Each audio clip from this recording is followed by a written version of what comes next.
Welcome back to my channel Neel Sabuj. তো আমি পম্পা আজকের ব্লগে চলে এসেছি। তো দেখো সকাল থেকে সময় পাইনি, এখন হচ্ছে দুপুর কটা বাজে, এখন হচ্ছে 2টো। তো আমি এখনই ব্লগটা শুরু করলাম। সকাল থেকে সত্যি একদম সময় পাইনি। সকালবেলা থেকে উঠে চান, পুজো, ফুল তোলা, আর বর আসলে তো অনেক কাজ থাকে, হয় না। তো যেটা হচ্ছে সেটা হচ্ছে এই দেখো, বাজারে গেছিলাম, বাজার থেকে এসে মাছ মাংস সব নিয়ে আসা, রান্না করা, সেগুলো ধোয়া।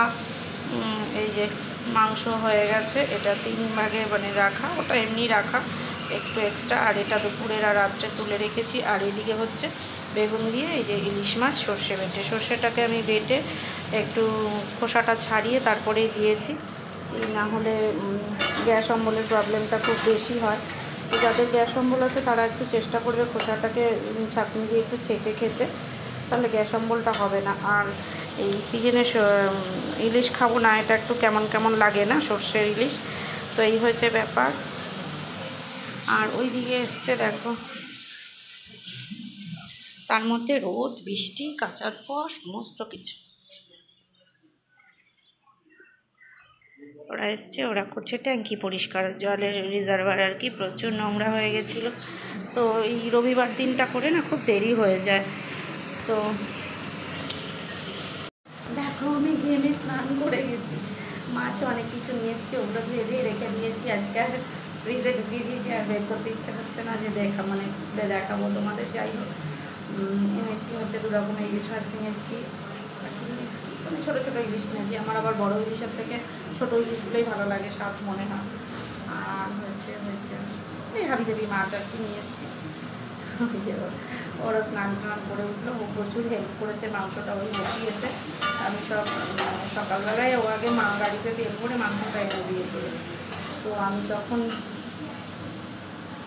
জানো আমি তখন ওইদিকে মাছটাগুলো দিয়ে নিলাম। এখনও সবজিগুলো দেখছো পড়ে আছে, সবজিগুলো ফ্রিজে ভরতে হবে। তবে এগুলো এখন আর নয়, আমি মাছটা হয়ে গেলে রান্নাঘরটা পরিষ্কার করে আমি চলে যাব স্নান করতে। স্নান সকালে একবার করে পুজো দিয়েছি, তাও মাছ ধোয়া থাকলে গা ভালো লাগে না। তো আবার স্নান করবো, স্নান করে তারপরে ছেলের ভোগ দিয়ে দিয়েছে। তো আমি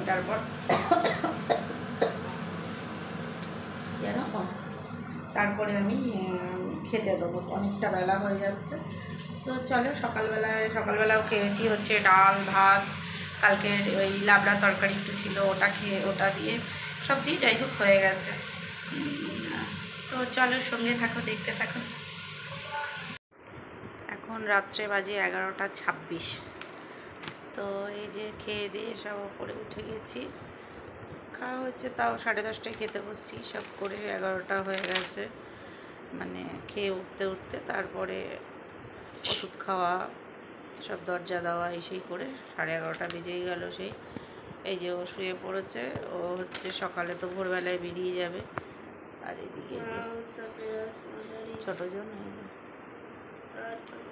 ও এবার পড়বে, এই হলো। আর 2টো চ্যাপ্টার বাকি আছে, একটু রিভিশন দেবে, ধরবো, তারপরে ঘুমাবে। সেটা 12:30টাও বাজতে পারে, 12টাও বাজতে পারে, 1টাও বাজতে পারে। 12টা বাজবে না, 12টার বেশি হবে, 12:30 1টা। তো যাই হোক, ওই অবধি থাকতে হবে। আর তার আগে যদি ঘুম পেয়ে যায়, ঘুম তো এখনই আমার পেয়ে গেছে, ঘুমিয়েও পড়তে পারি, কিন্তু ওকে পড়তেই হবে, একটা তো অন্তত ধরে শোবই। তো এই হয়েছে ব্যাপার। তো চলো আজকের মতন ভিডিওটা শেষ করছি। ভিডিও কেমন লাগলো অবশ্যই জানিও যারা দেখছো। তো গুড নাইট, টাটা, বাই। আর যাওয়ার আগে প্লিজ ভালো লাগলে যারা নতুন দেখছো, পুরনো দেখছো, এখনও কেউ সাবস্ক্রাইব করোনি, প্লিজ সাবস্ক্রাইব করো। আর যারা সাবস্ক্রাইব করেছো তাদের অনেক অনেক অনেক ধন্যবাদ। চলো টাটা।